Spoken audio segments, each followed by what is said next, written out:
Saudara-saudari terkasih di dalam Tuhan Yesus Kristus, semoga kita semua dalam keadaan sehat bersama keluarga. Saat ini marilah kita mendengarkan bacaan kitab suci dan renungan harian Senin 16 Agustus tahun 2021. Bacaan pertama, bacaan dari kitab Hakim-Hakim. Setelah Yosua meninggal dunia, orang Israel melakukan apa yang jahat di hadapan Tuhan, dan mereka beribadah kepada para Baal.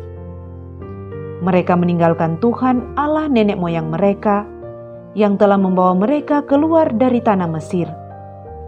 Mereka mengikuti Allah lain, dewa-dewa dari bangsa-bangsa di sekeliling mereka. Mereka sujud menyembah kepada dewa-dewa itu, sehingga mereka menyakiti hati Tuhan. Demikianlah mereka meninggalkan Tuhan dan beribadah kepada Baal dan para Astoret. Maka bangkitlah murka Tuhan terhadap orang Israel.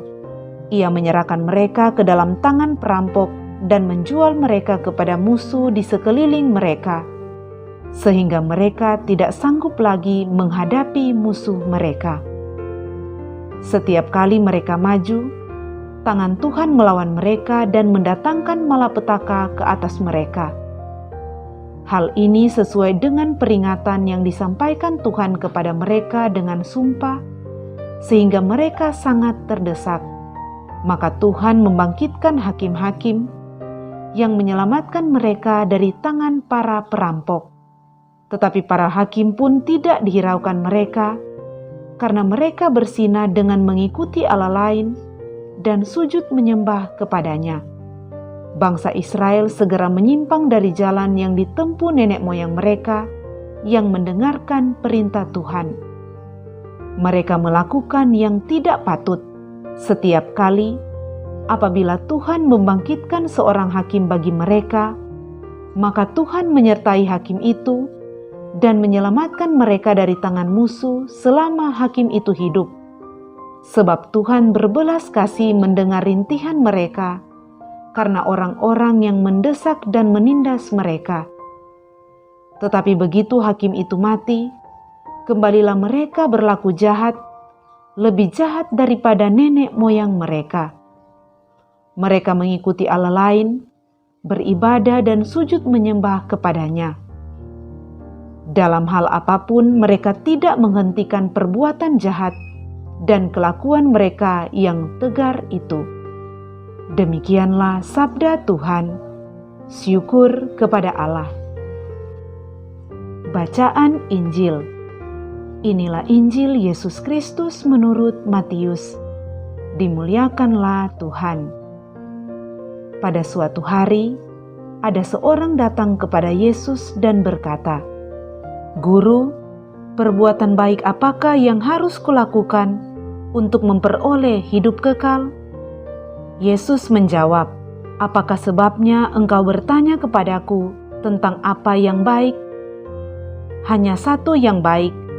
Jika engkau ingin masuk ke dalam hidup, turutilah segala perintah Allah." Kata orang itu kepada Yesus, "Perintah yang mana?" Kata Yesus, "Jangan membunuh, jangan berzina, jangan mencuri, jangan mengucapkan saksi dusta. Hormatilah ayah dan ibumu, dan kasihilah sesamamu manusia seperti dirimu sendiri." Kata orang muda itu, "Semuanya itu telah kuturuti, apalagi yang masih kurang?" Lalu Yesus berkata, "Jika engkau hendak sempurna, pergilah, jualah segala milikmu, dan berikanlah itu kepada orang-orang miskin, maka engkau akan memperoleh harta di surga. Kemudian datanglah kemari dan ikutilah aku." Ketika mendengar perkataan itu, pergilah orang muda itu dengan sedih, sebab hartanya banyak. Demikianlah Injil Tuhan. Terpujilah Kristus. Saudara-saudari terkasih di dalam Tuhan Yesus Kristus, renungan kita di saat ini diberi judul ketaatan dan kemerdekaan hati. Saudara-saudari terkasih, ada pepatah yang mengatakan, hati-hati dengan milikmu, jangan sampai berakhir apa yang kau miliki memilikimu. Pepatah ini menjadi benar ketika kita merefleksikan kisah pemuda kaya yang datang pada Yesus melalui kisah dalam Injil hari ini. Pemuda kaya itu berkata kepada Tuhan Yesus, "Guru, perbuatan baik apakah yang harus kulakukan untuk memperoleh hidup yang kekal?" Tuhan Yesus menjawab, "Hanya satu yang baik, yaitu turutilah segala perintah Allah." Pemuda itu kemudian berkata, "Semuanya itu telah kuturuti. Apakah lagi yang masih kurang?" Tuhan Yesus kemudian berkata kepadanya, "Jika engkau hendak sempurna, pergilah, jualah segala milikmu, dan berikanlah itu kepada orang-orang miskin. Maka engkau akan memperoleh harta di surga." Ketika orang muda itu mendengar perkataan Tuhan Yesus, pergilah ia dengan sedih sebab banyak hartanya. Saudara-saudari terkasih, jika kita mendasarkan diri pada standar bahagia menurut dunia ini, maka akan berakhir dalam derita. C.S. Lewis berkata, "Jika kau inginkan dunia, engkau takkan mendapat. Tetapi jika engkau inginkan surga, maka engkau akan memperolehnya beserta dunia." Saudara-saudari terkasih, pada bacaan pertama hari ini, dikisahkan betapa pilu dan menyedihkan sejarah umat Israel di hadapan Allah, bahwa sejak Yosua meninggal dunia, orang Israel mulai meninggalkan Tuhan Allah, menyembah dewa-dewa dan bangsa-bangsa di sekeliling mereka. Tuhan kemudian murka terhadap mereka, menghukum mereka dengan menyerahkan orang-orang Israel ke musuh mereka. Saat mereka kalah dan dihukum oleh Tuhan, barulah mereka ingat kepada Tuhan Allah, sehingga mereka berseru kepadanya. Lalu Tuhan Allah mengutus hakim-hakim untuk menyelamatkan mereka.